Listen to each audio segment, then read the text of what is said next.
Voici la deuxième partie de mes flâneries de juin dans les Pouilles, cette région agricole du sud de l'Italie. Nous visiterons à partir de Lecce le Salento. Nous arrivons de nuit à Lecce et nous faisons une première visite pour nous imprégner de cette ville baroque. Par la place d'Italie, nous franchissons l'une des 3 portes de l'ancien noyau urbain de la ville, la porte San Biagio. Nous sommes impressionnés par la richesse et l'originalité de l'architecture baroque de Lecce, par l'exubérance et le foisonnement des façades des porches inspirés du style plateresque espagnol. Le lendemain, nous visitons Lecce en entrant par la porte de Naples et en contournant le château de Carlo V, forteresse médiévale, puis l'obélisque, conçu en 1822 par Luigi Cipollò et le sculpteur salentin Vito Carluccio en l'honneur de Ferdinand Ier de Bourbon. La porte de Naples est un arc de triomphe, elle symbolise le pouvoir et l'empire de Charles Quint de Habsbourg. Nous flânons à travers la Via Giuseppe Palmieri et admirons les palais de style baroque exubérant.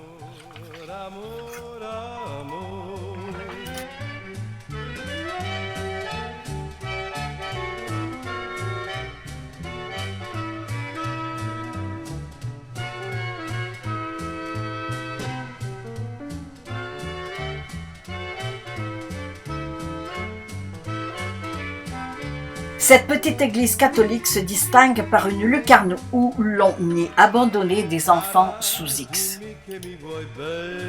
Cette Via Giuseppe est riche en monuments baroques et nous nous arrêterons sur la place Falconieri pour admirer le palais Marese et ses 4 cariatides réalisés par Mauro Manieri au XVIIIe. Chaque encorbellement des balcons est à l'image de la famille à qui appartenait le palais. Des militaires, des hauts dignitaires s'affichent. Joseph Bonaparte y séjourna en 1807 et ainsi que Murat.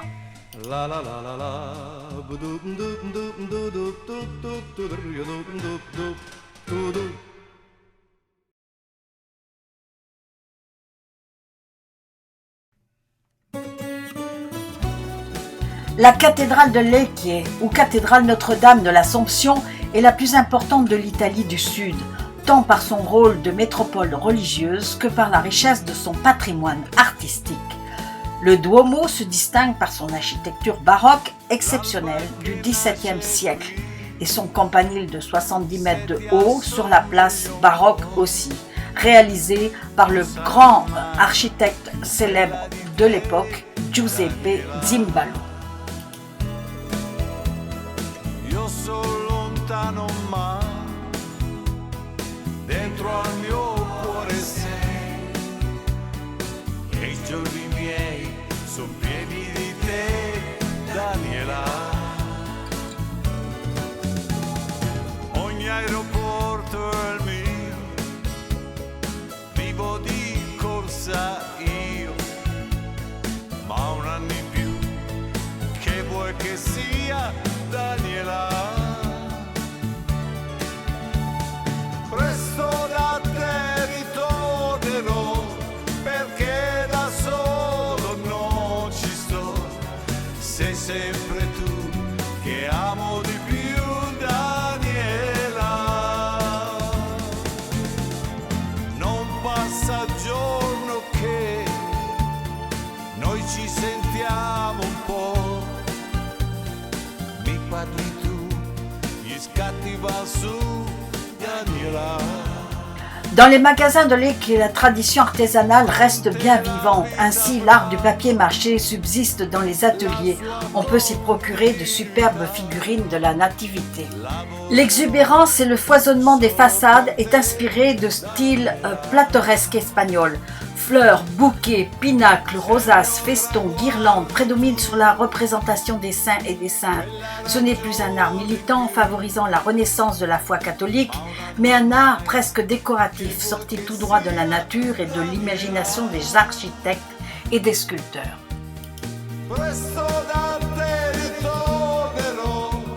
L'église du Jésus construite au XVIe siècle par les jésuites affiche une austérité relative qui détonne par rapport aux autres sanctuaires de Lecce, mais on peut admirer le somptueux autel baroque et l'étonnante statue colonne de la Vierge.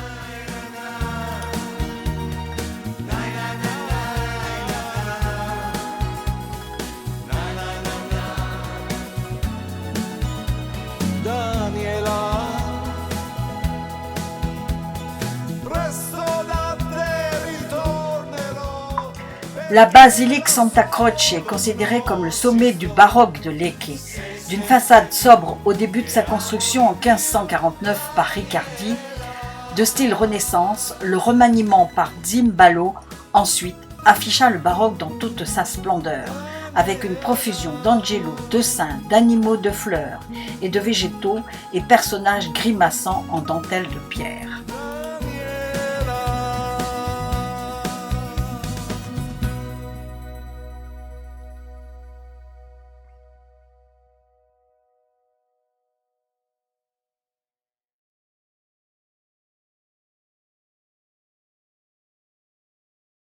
À la place Santo Ronzo, patron de la cité, très animé et face à l'amphithéâtre d'Adrien, nous dégustons un café lecchese glacé au lait d'amande servi avec sa madeleine.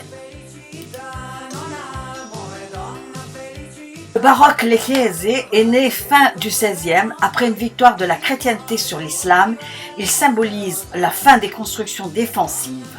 Après 1000 ans de terreur en Méditerranée, l'heure est à la décoration sous la domination et la dynastie des Habsbourg, de style plateresque importé d'Espagne, et grâce à la pierre de Lecce, au grain très fin et à la belle couleur blanche qui se dore au fil du temps.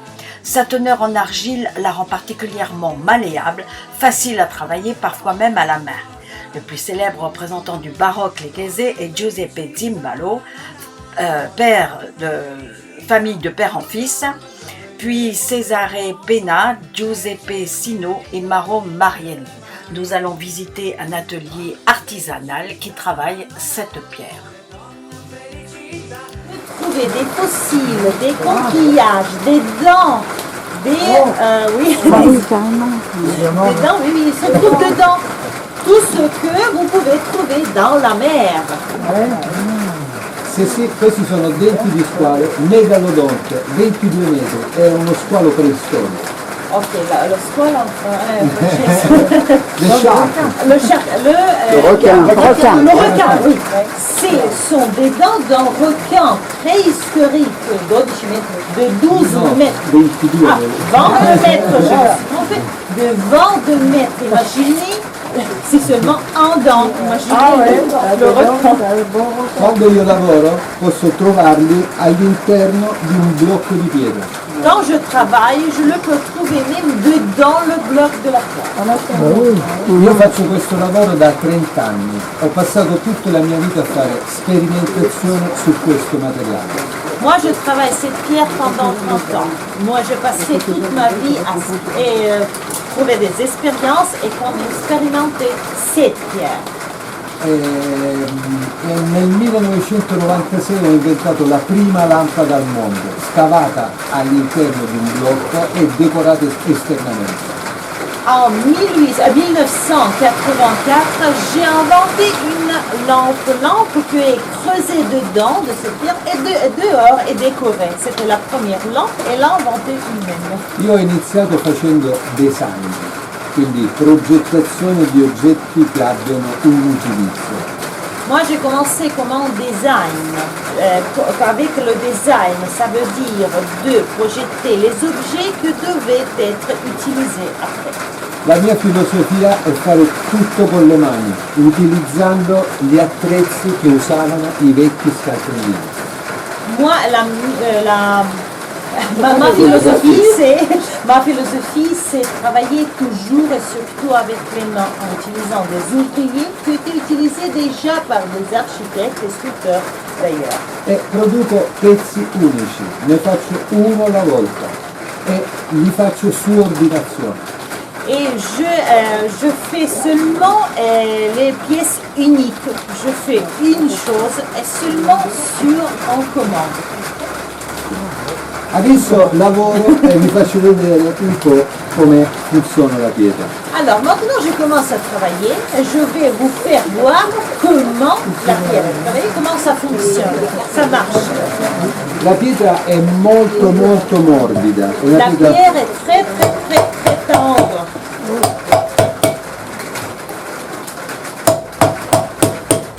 Qua sto scavando una piccola coppa. J'ai commencé de creuser une petite. Mi metto così, Sì, sì, te sì. la butto a te.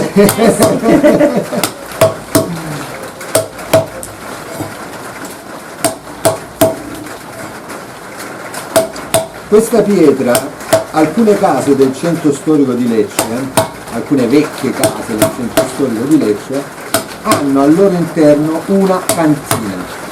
Questa cantina, io ti racconto e poi ti fai tutto il racconto. Questa cantina serviva a raccogliere l'acqua piovana, Ok. ma la pietra che veniva estratta da questa cantina veniva utilizzata per costruire la casa tua.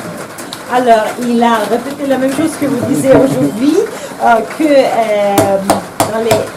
dans les vieilles maisons, dans les vieux bâtiments de Lecce, existent encore des cisternes qui ont été creusées dans la pierre pour accueillir de l'eau. Et quand même, la pierre qui a été prise et coupée pour construire la cisterne a été utilisée pour construire la maison, le bâtiment il-même. Comment des romans, comment des messapiens. Quindi il materiale che veniva estratto da sotto costruiva sopra e il buco serviva per raccogliere l'acqua piovana, quindi approvvigionava le persone. Et le matériel qui a été extrait de la cave dedans de la maison était utilisé pour construire les murs et le réservoir qui était utilisé pour accueillir de l'eau. Parce que je sais que c'est très étrange aujourd'hui, mais quand même l'eau ici était vraiment le trésor et devait être raccueillie. Le cave dove si estrae questa pietra sono a sud, a 15 km da qui. Si chiama Curzi, il bacino di Curzi. La cave où maintenant la pierre est prise se trouve pas loin d'ici, 15 km. L'endroit s'appelle Curzi. Curzi. Le cave sono a cielo aperto, quindi si estrae i primi 2 metri di terra e poi si incomincia a tagliare la pietra. In base all'altezza al quale si estrae, la pietra è più o meno buona. Alors, les caves se travaillent comme ça. Les 2 mètres de la terre doivent être jetés et après, la pierre commence à être coupée. Plus en bas vous allez, plus est précieuse la pierre. È più o meno dura, no? Quando Et plus ou moins devient plus dur. Io faccio sculture, quindi scelgo la pietra che mi interessa, quindi vado a scegliere i blocchi. Questi blocchi sono stati tagliati apposta per me perché mi servono per un lavoro che devo fare. Et il-même va à chercher et surtout à choisir la pierre parce qu'il travaille avec les sculptures, il prépare des sculptures et il peut choisir la pierre qui lui sert. Maintenant, vous trouvez des pièces ici qui ont été choisies et coupées juste pour lui.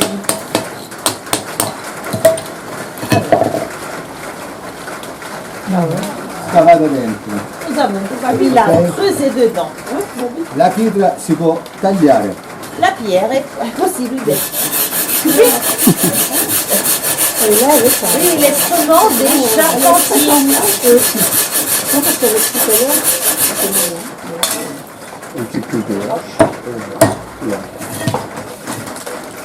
Adesso tagliamo gli angoli.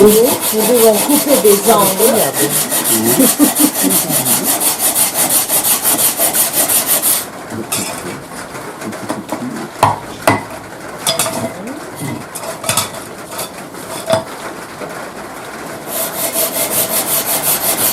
Uno scrittore francese nel 1896 vide per la prima volta la pietra leccese, la chiamò la pietra del sole. perché quando stava al sole si riscaldava, quindi emanava tutta la luce possibile. En écrivant en français en 1886, a donné le nom à cette pierre la pierre de soleil.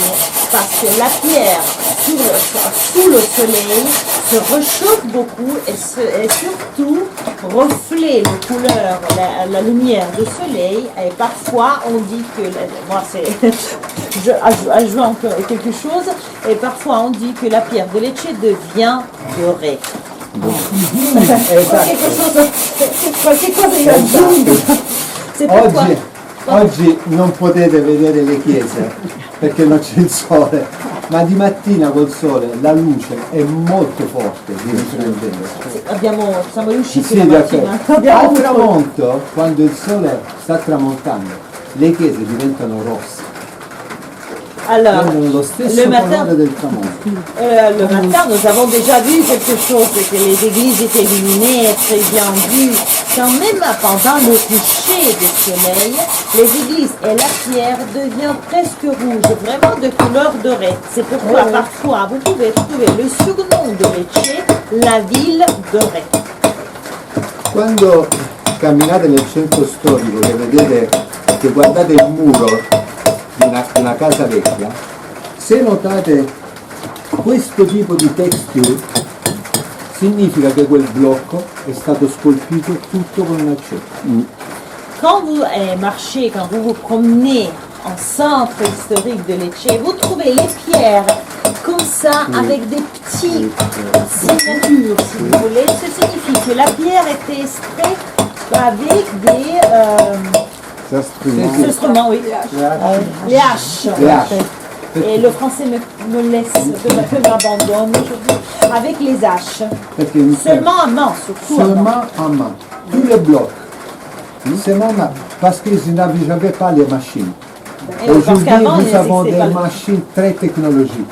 Il faut vous laisser ces pièces ici très précises, très précises. C'est incroyable. Et maintenant, il y a des machines qui peuvent vraiment réaliser tous les coupages que vous voulez. Avant, toutes les choses étaient faites à main.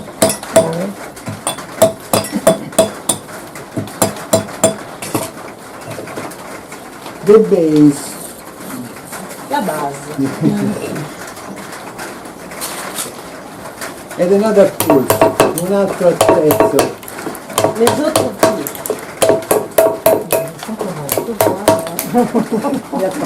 ce semble très très simple, oui, non? Dans ce temps, quoi. Après la pluie, la pluie de pierre. Oui, imaginez que cette pierre, c'est le sable. Le sable qui ressemble au sable des Maldives, très très très fin, dans la poussière. Et avant, ici, vous pouvez trouver ce sable. Perché questa pietra ha 40 milioni di anni. Cette pierre a 40 millions d'années.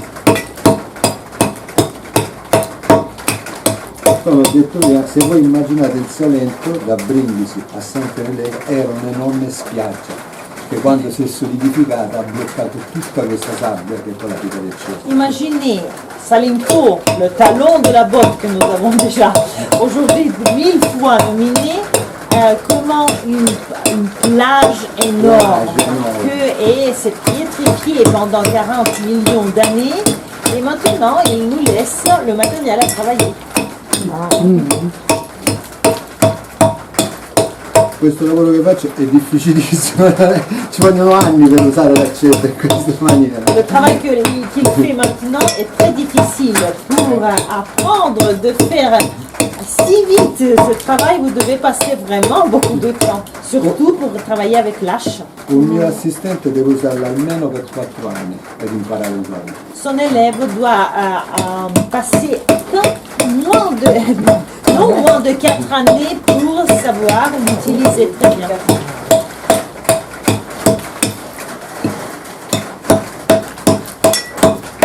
Non mi taglio il video, Il a dit qu'il peut te se couper le doigt. Non, non, non, pas aujourd'hui. Non, non, tu... Ok. Ora passiamo a un altro attrezzo. Maintenant, nous prenons l'autre. A mamma,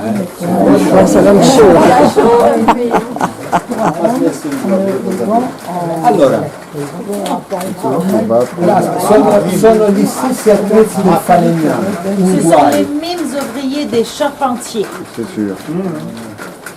Qu'est-ce que tu sais?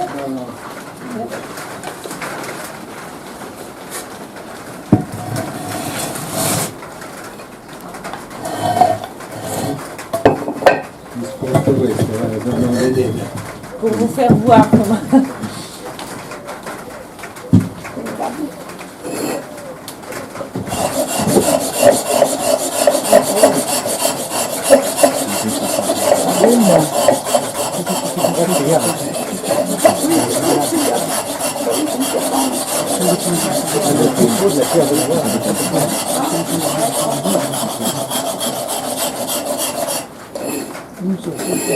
Ouais, super. Un peu. Beaucoup, hein.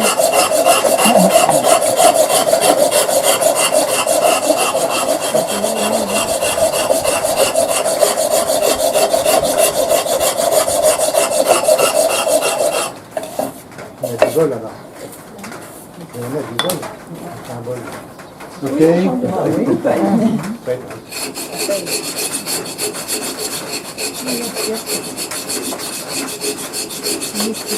On pouvait aussi plus ici.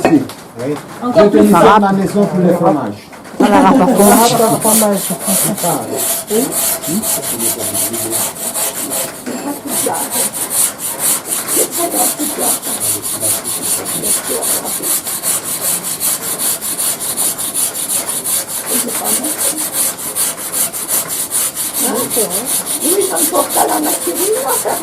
Ouais. Porter la mascherina. Non uso la mascherina perché lavoro all'aperto.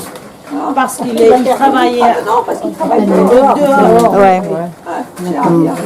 Se lavorassi all'interno di una stanza dovrei usarla. Qui sono sempre al vento. Il Salento è proprio il detto è sole, mare e vento. C'è sempre vento. Et s'il travaille dedans, il est obligé de porter la masque. Mais quand même, il travaille toujours à l'extérieur. Et ici, à Salento, nous sommes toujours exposés à vent parce que c'est le carrefour des vents. Et Salento a 3 mots pour être caractérisé. Salento, c'est l'Usule, le soleil, l'Umare, ça veut dire la mer en dialecte, et l'Uyenti, ça veut dire toujours en dialecte, le vent. Le vent. Vous trouvez toujours le vent ici, c'est pourquoi il peut travailler sans utiliser la masse. Poi questa è una polvere che non è il marmo fa malissimo, ti viene la silicosa, è veramente pericoloso. Questa non è come il marmo. Quand même, c'est l'autre pierre, c'est pas du marbre. Le marbre est très dangereux, oui, que peut faire venir la silicose. En ce cas, c'est l'autre poussière.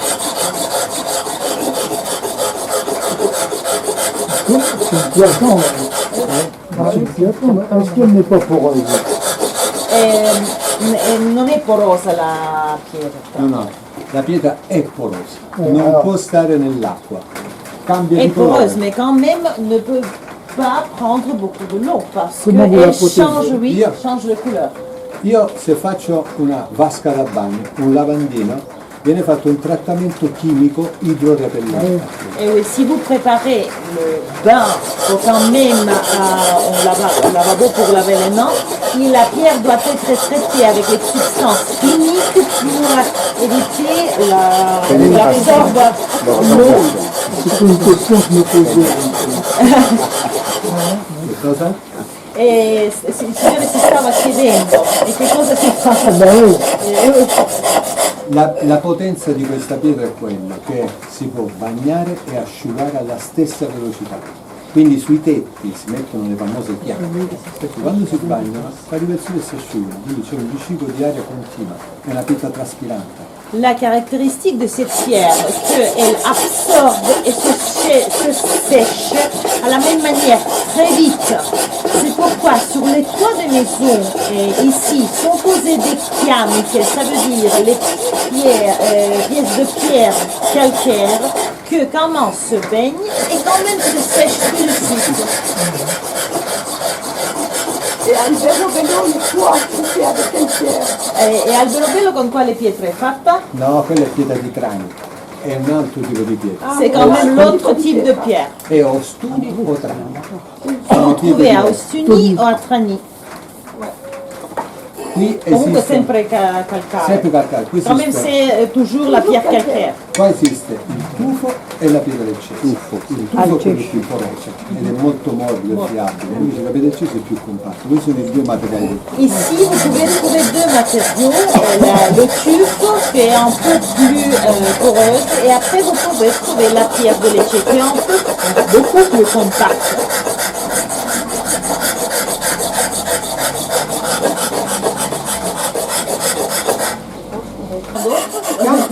Quando j'allais terminer avec cette, Voilà, puis après terminé. quando ho terminato uso un'altra cosa, Qu'est-ce que vous voulez? Après, il passe à l'autre vidéo. faccio solo la parte esterna perché l'esterna Ça va être juste un peu pour... ci servono 2 ore per pulire l'esterno. Adesso faccio vedere esternamente che cosa succede con la carta vetrata. Io lavoro, tutte le mie creazioni sono forme organiche, io lavoro con la natura. Ces créations ont des formes organiques. Ils travaillent surtout avec des formes de la nature.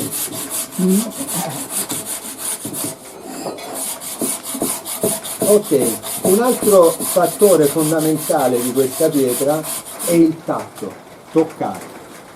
L'autre facteur très important de cette pierre est de toucher.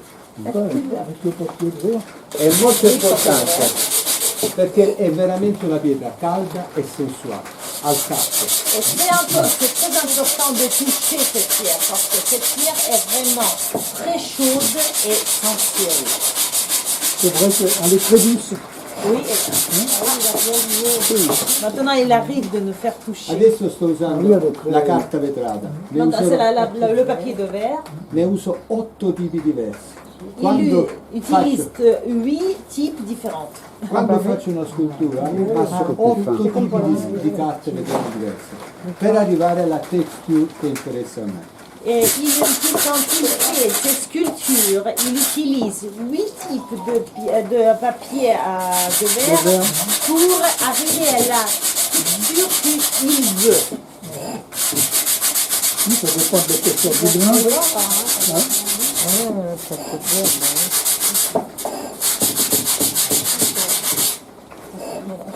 Le sorelle! Che fantastico!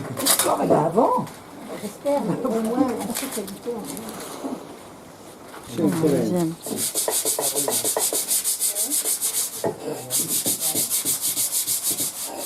Gliela facciamo toccare.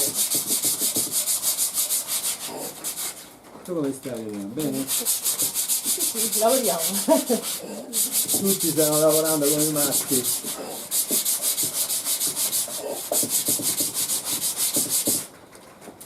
L'ultima, raga. Vi ho accelerato un po' di carte vetrate, giusto per... Il veut arriver vers la texture de vous faire toucher.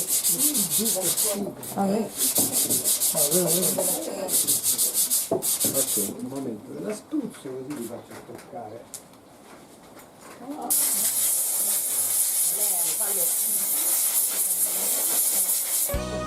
Ok.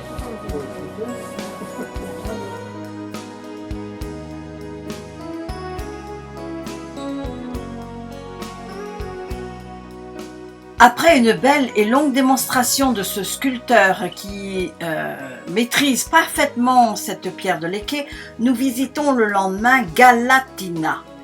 Nous déambulerons à travers cette jolie petite ville baroque et surtout faisons une halte à la basilique Sainte-Catherine d'Alexandrie et admirons ses fresques gothiques du XVe siècle, puis le cloître et ses fresques du XVIIIe.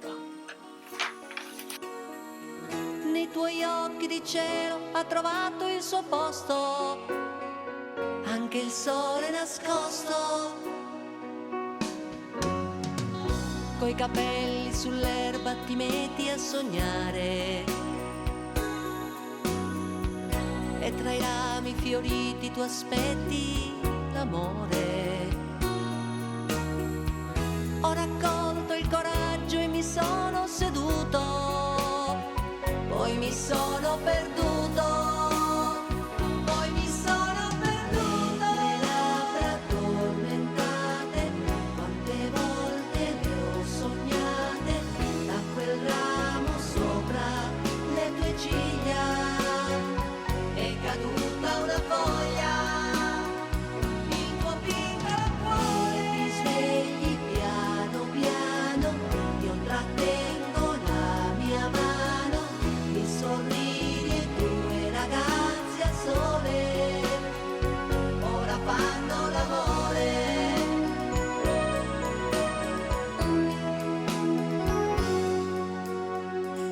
Ora fanno l'amore. Temporale d'agosto, io corro abbracciato. Ci fermiamo un momento a riprendere fiato.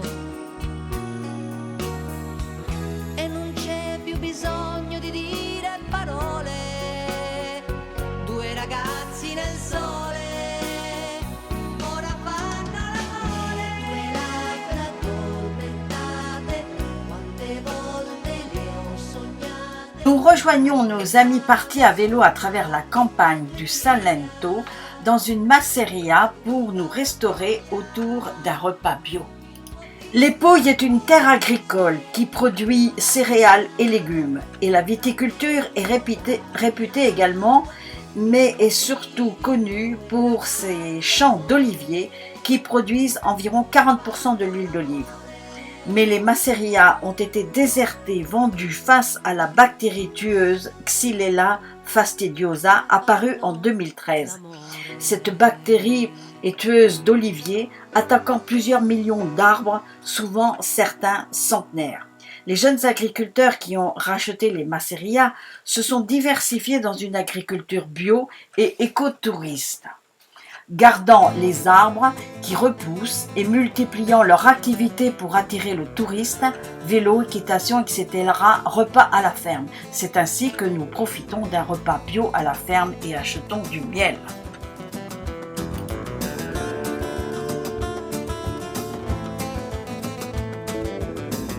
Se un giorno non mi amassi più, mi son mai chiesto che farei.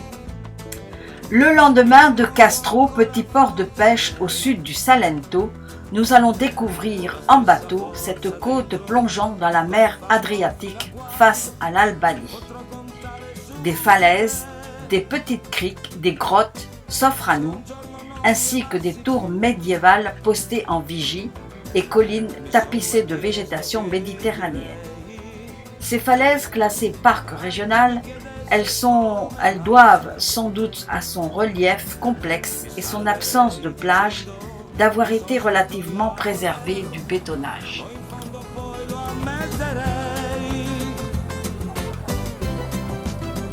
Lo ammetterei. Poi ti guardo e stai ridendo sul mio dramma, stai scherzando, proprio vero, non ha senso, visto che mi sei accanto. Hai ragione, se ci penso, far l'amore è molto meglio davvero. Ma se un giorno non mi amassi più, non sarà uno scherzo come ora. E pensarci adesso che sei qui, sì lo so che non ha senso, ma tutto quello che io sento, a chi lo devo dire se non a te? Se non a te. Poi ti guardo e stai ridendo sul mio dramma, stai scherzando, proprio vero, non ha senso, visto che mi sei accanto. Hai ragione, se ci penso, far l'amore è molto meglio davvero.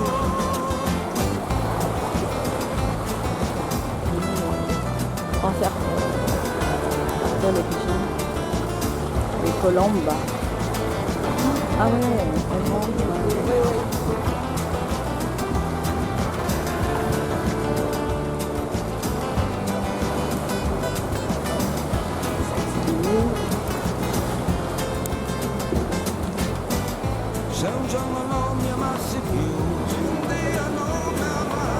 froid, c'est beau. Il faut regarder aussi.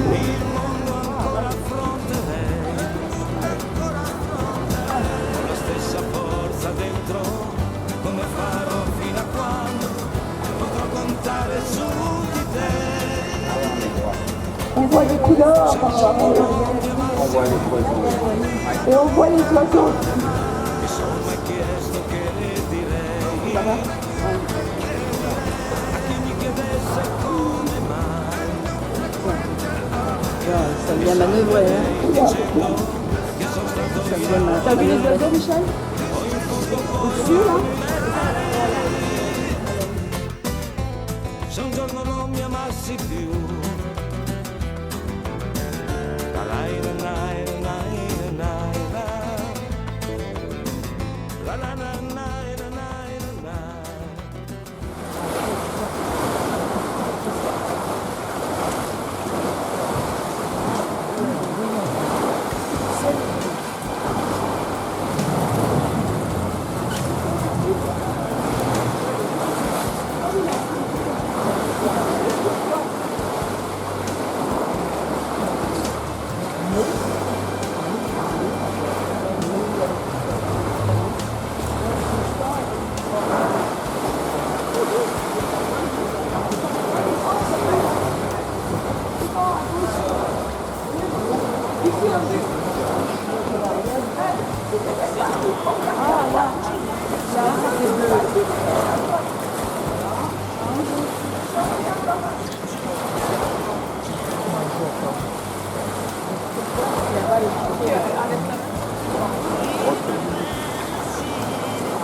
Avevo il cuore in gola, ma poi è bastata una parola solo ciao, il tuo sorriso solo ciao, per cominciare solo ciao, per dirti amore, ma come piove ma va là, ti bagni tutta, vieni qua, chi se ne frega intanto già nasceva il sole.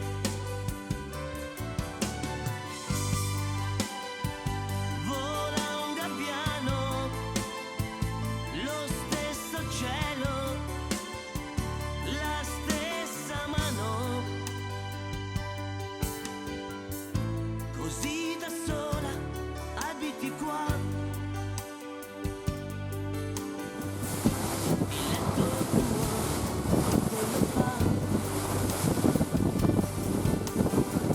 Scusa, ma è solo fantasia. Adesso non parliamo, mi basta dirti una parola solo ciao, il tuo sorriso solo ciao, per cominciare solo ciao, per dirti amore, ma come piove ma va là, ti bagni tutta, vieni qua. Fini notre tour en bateau, nous repartons de Castro sous l'orage menaçant en suivant cette même côte que nous avons découvert en bateau pour nous rendre à Otrante. Cette ancienne capitale du Salento byzantin doit son inscription à l'UNESCO comme site messager de la paix. Nous accédons au centre historique d'Otrante par la Porta Terra, puis la Porta Alfonsina, puis par un dédale de ruelles étroites et pavées, bordées de boutiques, ateliers d'artisans et restaurants, atteignons les remparts, ouverture sur la mer Adriatique et son port, qui a été et est toujours un trait d'union entre l'Orient et l'Occident par ses mouvements migratoires dus à sa position d'extrémité sud-est de la péninsule italienne.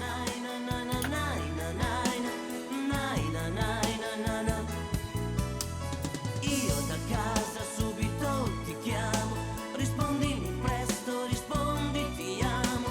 Nai na nai na na na nai na nai na nai na nai na na na. Io da casa subito ti chiamo, rispondimi. Par un labyrinthe de ruelles étroites, nous arrivons devant la cathédrale Sainte-Marie de l'Annonciation du XIe siècle, qui a été miraculeusement épargnée du saccage turc. Sa façade romane est ornée d'une rosace gothique à 16 rayons et son portail est de style baroque. En entrant, nous admirons le plafond en caisson doré du XVIIe siècle. Puis sommes frappés par son pavement de mosaïque représentant l'arbre de vie réalisé en 1163 par le moine Pantaleone. 600 000 tesselles polychromes recouvrent l'intégralité du sol et composent une extraordinaire bande dessinée. Tout l'imaginaire médiéval s'étale sous nos pieds.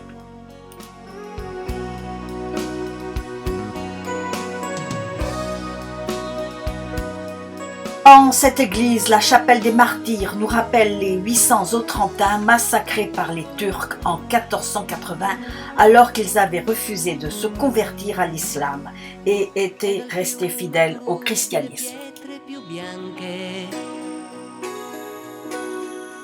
E un riflesso nell'acqua il tuo corpo esitante. Nei tuoi occhi di cielo ha trovato il suo posto. Suite aux événements tragiques de 1480 contre les Turcs, les Aragonais firent construire pour se défendre des fortifications et un château, probablement sur une structure existante à laquelle ils ajoutèrent 3 tours, un fossé profond et un rempart.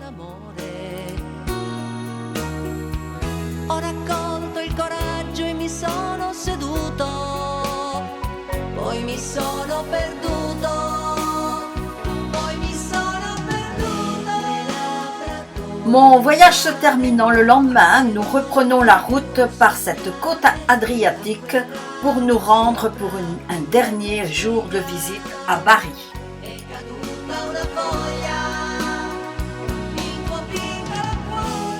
Bari, successivement messapienne, romaine et lombarde, byzantine, berbère, normande et souabe. Elle a été le principal port d'embarquement des croisés en route vers la Terre Sainte et est longtemps restée un point de passage majeur des voyageurs transitant vers le Moyen-Orient. Elle demeure cependant un haut lieu de l'Église orthodoxe. Bari étant la ville principale des Pouilles, a une forte tradition marchande et aussi une forte influence politico-culturelle avec l'Europe et le Moyen-Orient, que nous ressentons à travers d'abord le quartier Murat datant du XVIIIe siècle, dont le nom est issu du général Murat, qui contraste avec le Bari Vecchia, qui est empreint d'une histoire millénaire. La vieille ville de Bari est un haut lieu de l'église orthodoxe avec sa basilique Saint-Nicolas dont les reliques y sont conservées. Ce très vénéré protecteur de la Russie attire toute l'année des foules de pèlerins venus des 4 coins de l'Europe de l'Est. Cette basilique Saint-Nicolas et sa façade en pierre blanche, flanquée de 2 tours et percée d'arcs aveugles et de baies géminées, est la plus représentative de l'art roman des Pouilles.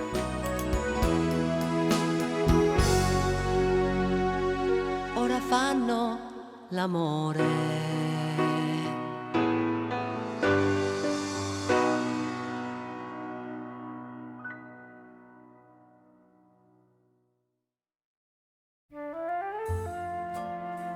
À l'intérieur, 3 arches soutiennent la voûte suite à plusieurs tremblements de terre de 1456. Au-dessus, un plafond doré du XVIIe peint par Carlo Rossa en une immense allégorie de la vie de Saint Nicolas. Derrière le magnifique autel ou ciborium se tient un mausolée de marbre blanc et noir devant la tombe de la duchesse de Bari, reine de Pologne de 1494 à 1557.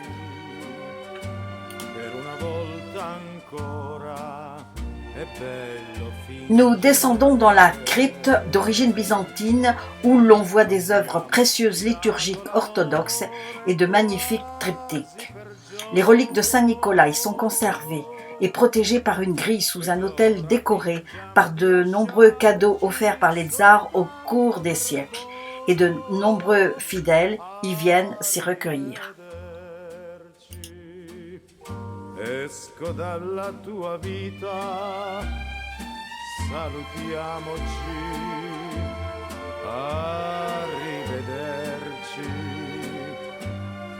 Questo sarà l'addio, ma non pensiamoci. Con una stretta di mano, da buoni amici sinceri, ci sorridiamo per dire. En continuant notre balade à travers les ruelles de Bari, nous arrivons à la cathédrale Sainte-Sabine, flanquée à sa gauche d'un édifice cylindrique appelé Trula, ancien baptistère de l'église byzantine devenu cathédrale Sainte-Sabine en 1292, toujours avec ce style roman dépouille et sa façade ressemblant à celle de la basilique. La rosace est entourée d'animaux, la Vierge est entourée de Sainte-Sabine et de Saint-Nicolas. Dans son intérieur très austère, nous admirons les fresques romanes et la rosace au sol à marqueterie de marbre. Arrivederci, questo sarà l'addio, ma non pensiamoci. Con una stretta di mano. En déambulant toujours à travers les ruelles des vieux quartiers de Bari, nous passons dans l'une d'elles où des femmes devant chez elles confectionnent d'un tour de main des orchiettes, petites pâtes en forme d'oreille en blé dur. Ainsi finissent mes flâneries dans les Pouilles au sud de l'Italie où se mêlent tradition et respect du terroir dans l'art culinaire, dans la culture locale où l'artisanat aux racines ancestrales est resté bien vivant. Une terre d'accueil à la Dolce Vita.